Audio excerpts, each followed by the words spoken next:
जय शिवराय. मी धन्नू परदेशी.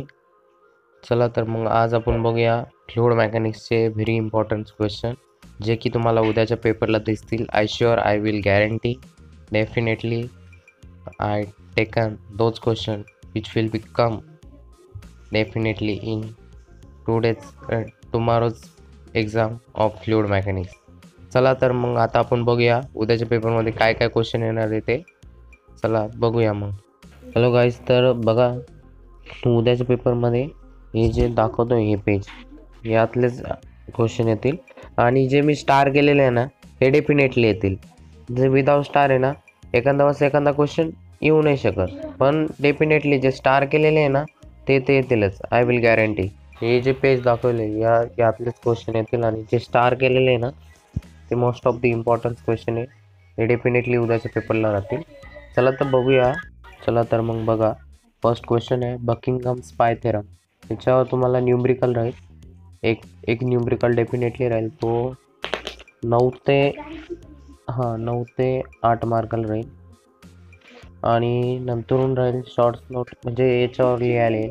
यात तुम्ही डायग्राम काढा, डेफिनेशन लिहा आणि थोडं त्याच्याबद्दल प्रॉपर्टीज येत असेल ते लिहा. ह्या तिन्हींपैकी 2 तरी येतील, डायनॅमिक, कायनेमॅटिक, जिओमेट्रिक.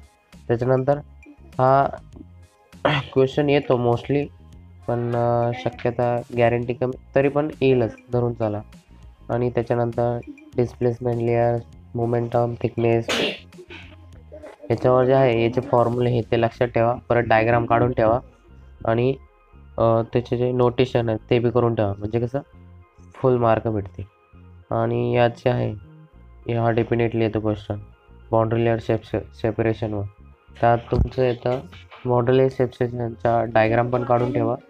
आणि लामिनार फ्लो, टर्ब्युलंट फ्लो, त्याच्यासुद्धा डायग्राम काढून ठेवा. म्हणजे डायग्रामला तुम्हाला समजा जर 9 मार्क आहे ना, 9 मार्क पाहिजे प्रत्येकाचे डायग्राम काढले ना, तुम्हाला डायग्रामचे 5 मार्क्स तरी धरल्या जातील असं समजून झालं. आणि जो सेकंड सेक्शन आहे म्हणजे युनिट 4मधून, त्याच्यातून येतील तुम्हाला मायनर लॉसेस, मेजर लॉसेसवर नोट्स लिहायला येतील. तर त्यात आहे त्यात तुम्ही डायग्राम काढा, त्याचे टाईप्स लिहा, जसे की एक्झिट किंवा एंट्रान्स, त्याचे टाईप्स आहे मायनरचे, मेजरचे. परत त्याचे डेफिनेशन लिहून ठेवा, फॉर्म्युले लिहा, त्याच्याने तुम्हाला आउट ऑफ मार्क भेटेल त्या क्वेश्चनला. हा डेफिनेटली उद्याच्या पेपरला दिसेल तुम्हाला. म्हणजे जे स्टार केलेले आहे ना ते most of the important question आहे, हेच उद्याच्या पेपरला दिसेल. आता सेकंड क्वेश्चन आहे फ्लुइड विस्कॉसिटीवर. तो प्रॉब्लेम राहतो, पण त्याचं काय नाही, गिवन लिहून ठेवा. तर डिफिकल्ट आहे थोडा प्रॉब्लेम, जमला तर आहे गिवन लिहून प्रॉपर डायग्राम काढून ठेवायची. त्याच्यानंतर डार्कीज वेस्पॅच इक्वेशन येतं, FL p² 2GD हे व्हेरीफाय करायला लागतं त्याच्यावर. त्याच्यानंतर पॅरलल सिरीजवर एक प्रॉब्लेम राहतो. म्हणजे पॅरलल सिरीज म्हणजे कसं, हे बघा असं सिरीजमध्ये जे पाईप सिस्टीम असते ना त्याच्यावर एक प्रॉब्लेम येईल तुम्हाला. आणि त्याच्यानंतर डार्कीज पंडिटाईल आणि मोडीज डेरिवेशन, हे जे तिन्ही ज्या प्रकारचे आहेत, या तिन्हींमध्ये दोन याच्यावर तरी गॅरंटी क्वेश्चन राहील, मोदी पंडिटाईल किंवा डार्कीवर.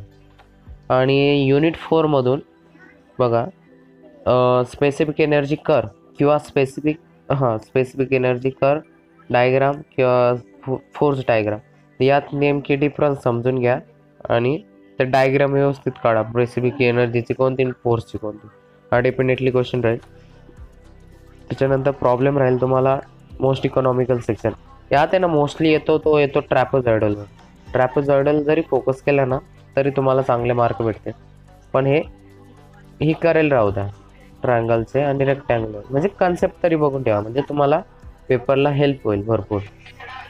आफ्टर त्याच्यानंतर जिओमेट्रिकल एलिमेंट्स ऑफ चॅनल, त्याचे चॅनलचे एलिमेंट्स आहे. जसं की आता हा समजा मी रेक्टँग्युलर चॅनल काढला, तर ही झाली त्याची डेप्थ, ही झाली त्याची म्हणजे चॅनलचे सरफेस एरिया, परत हा वॉटर एरिया किंवा रॅडियस झाले, म्हणजे ऑदर कंटेंट. तसे ते एलिमेंट झाले, त्याचे डेफिनेशन लिहायचं, त्याचे राईट आउट करायचं. त्याच्यावर क्वेश्चन दिसाल तुम्हाला उद्याच्या पेपरला. परत क्लासिफिकेशन करायचे फ्लोचे, कोणते कोणते फ्लो आहे, व्हॅरिंग फ्लो, युनिफॉर्म फ्लो, त्या टाईप्समध्ये ते इन्क्लूड करायचं. त्याच्यानंतर तुम्हाला हे जे दोन दिलेले मी एनर्जी इक्वेशन आणि मोमेंटम इक्वेशन, याच्यावर तुम्हाला उद्याच्या पेपरला एक तर मोमेंटमवर किंवा एनर्जी इक्वेशन हे डेरिव्हेशन करायचं राहतं. तर याच्यापैकी एक क्वेश्चन दिसेल. आणि स्टार केलेले मोस्टली उद्याच्या पेपरला येतीलच. तुम्ही वाटलं क्रॉस व्हेरीफाय करा पेपर झाल्यावर आणि मला फीडबॅक कळवा. आणि हा एक लास्ट युनिटमधून क्वेश्चन राहतील तुम्हाला GVFचे अझम्पशन क्लासिफिकेशनवर. सेकंड क्वेश्चन येईल राहील मेथड ऑफ ज्या मेथड याच्या स्टीच आऊ किंवा डायरेक्ट स्पीच, काय ते डायरेक्ट वेब का काहीतरी आहे, अशा त्या मेथड राहतील. ते त्यातल्या ग्राफिकल मेथड अजून त्यातल्या 2-3 करून ठेवा, म्हणजे तुम्हाला लिहिता येईल. हा पण क्वेश्चन मोस्टली तुम्हाला पेपरला दिसेल, म्हणजे डेफिनेटली दिसेलच. आणि एअरफॉइल्सवर डेफिनेटली प्रॉब्लेम दिसेल, पण एअरफॉइलचा प्रॉब्लेम सॉल्व करताना फर्स्ट ऑफ ऑल कन्वर्जन करून घ्या. नाही तर तुम्ही सगळं काही म्हणजे सगळ्यात सोपं आहे, मार्क पण भेटतील, पण तुम्ही जर प्रॉब्लेम केअरफुली सॉल्व नाही केला तर इथं 0 मार्क व्हायला चान्स लागणार नाही. कारण की ते सुरुवातीचं कन्वर्जन प्रॉपर करा. आणि याच्यावर प्रॉब्लेम दिसले ट्रॅपोझॉइडलचा ते ग्रॅज्युअली व्हॅरिंग फ्लोच्या वर एक प्रॉब्लेम. आणि एक प्रॉब्लेम याची फिगर आउट करायचं आहे पोलार डायग्रामवर दिसेल तुम्हाला, याच्याबद्दल थोडीफार माहिती लिहायची. असं आहे ओव्हरऑल तुमच्या पेपरचा काय म्हणता पेपरचे क्वेश्चन. तुम्ही बघून घ्या, वाटल्यास याचा स्क्रीनशॉट काढून घ्या आणि नोट डाऊन करून घ्या. आणि आम्ही डिटेलमध्ये व्हिडिओ टाकतो जे तो मग तुम्ही एक क्वेश्चन घेऊन अभ्यास करा. नाही तर तुम्ही करत बसाल पुस्तक. एवढं पुस्तक करायची काही गरज नाही, ते बिनकामी तुमचा डाटा माइंडचा हे होईल. त्याच्यापेक्षा मग एवढाच क्वेश्चनवर फोकस करा. आणि जे स्टार केलेलं आहे ना ते फर्स्टली म्हणजे क्विक करा ते क्वेश्चन, त्याला प्रॉपर अभ्यास करा. त्याच्याने काय होईल तुम्हाला चांगले मार्क भेटतील. आणि म्हणजे तुम्ही फेल होणार नाही एवढी मी गॅरंटी देतो.